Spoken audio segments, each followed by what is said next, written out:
அனைவருக்கும் வணக்கம். நான் பிரபாகரன், ஜோதிடர், சென்னையிலிருந்து பேசுகிறேன். நான் இப்போ என்ன சொல்ல போகிறேன்னா, ஒரு ஜாதகத்திலும் ஒரு கிரகங்கள் தோஷத்தை ஏற்பட்டோம். அந்த எந்த கிரகம் உங்களுடைய ஜாதகத்தில் தோஷத்தில் இருக்குதுன்னு சொல்லி நீங்கள் கண்டுபிடித்து அதுக்கு ஏற்ற கோயில்களுக்கு சென்று நீங்கள் வழிபட்டீங்கன்னா உங்களுடைய அந்த கிரகத்துடைய தோஷம் நீங்கிடும். கருத்தில் கொண்டு நீங்கள் பயன்பெறுங்க. இப்போ ஒருவருடைய ஜாதகத்தில் இப்போ சூரியன் தோஷ நிலையில் இருக்குதுன்னா அவங்க இந்த ஞாயிற்றுக்கிழமை அன்று சிவ பெருமானுக்கு அபிஷேகம் அர்ச்சனை செய்து வழிபட்டு வந்தால் சூரிய பகவானால் ஏற்படும் தோஷம் விலகிடும். கருத்தில் கொள்ளுங்க. ரெண்டாவது சந்திரன், அடுத்தது சந்திர தோஷம். ரெண்டாவது வருது சந்திரன். அதனுடைய தோஷம் இருந்துச்சுன்னா சந்திரன் தோஷம் விலக திங்கட்கிழமை அன்று அம்மனுக்கு பூஜை அபிஷேகம் செய்து வழிபட்டு வந்தால் சந்திரனால் ஏற்பட்ட தோஷ விலகம். கருத்தில் கொண்டு பயன்பெறுங்க. மூணாவது செவ்வாய் பகவான். செவ்வாய் தோஷம் உள்ளவங்க செவ்வாய் கிழமைகளில் அருகில் உள்ள முருகன் கோயிலுக்கு சென்று அபிஷேகம் அர்ச்சனை செய்து வழிபட்டால் செவ்வாய் பகவானால் ஏற்பட்ட தோஷ விலகம். கருத்தில் கொண்டு நீங்கள் பயன்பெறுக. நாலாவது புதன் பகவானால் ஏற்படும் தோஷம். புதனால் ஏற்படும் தோஷம். புதன்கிழமை விஷ்ணு பகவான் அல்லது பெருமாள் ஆலயம் சென்று அர்ச்சனை செய்து நீங்கள் வணங்கி வந்தால் புதனுடைய தோஷம் நீங்கிடும். கருத்தில் கொள்க. நாலாவது ஐந்தாவது பார்த்தீங்கன்னா குரு தோஷம். இது குரு பகவானால் ஏற்படக்கூடிய தோஷம். குரு கேந்திரத்தில் இருந்தாலும் தோஷம் ஏற்படுத்துவார். கருத்தில் கொள்ளுங்க.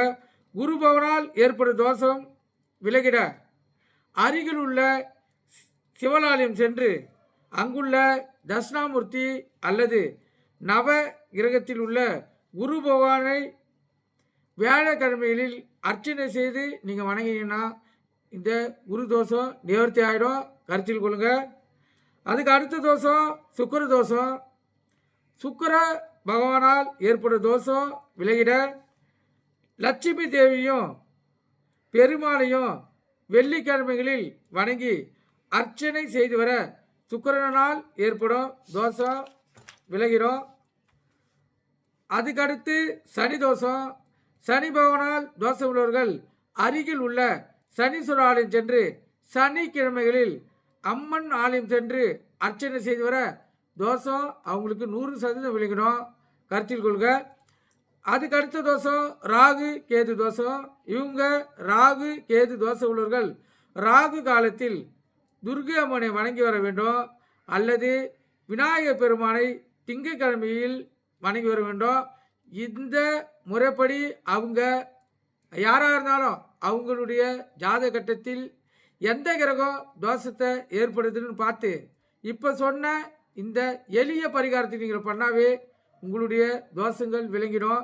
இதெல்லாம் முன்னோர்கள் ஆராய்ச்சி பண்ணி அவங்க கருத்துக்களின் அடிப்படையில் எடுக்கப்பட்ட கருத்து இது. கருத்தில் கொள்ளுங்க. நூலில் எடுத்து பார்த்தாலும் இதனுடைய கருத்துக்கள் ஒத்துப்போகுது. அதன் அடிப்படையில் தான் இப்போ நான் உங்களுக்கு சொல்கிறேன்.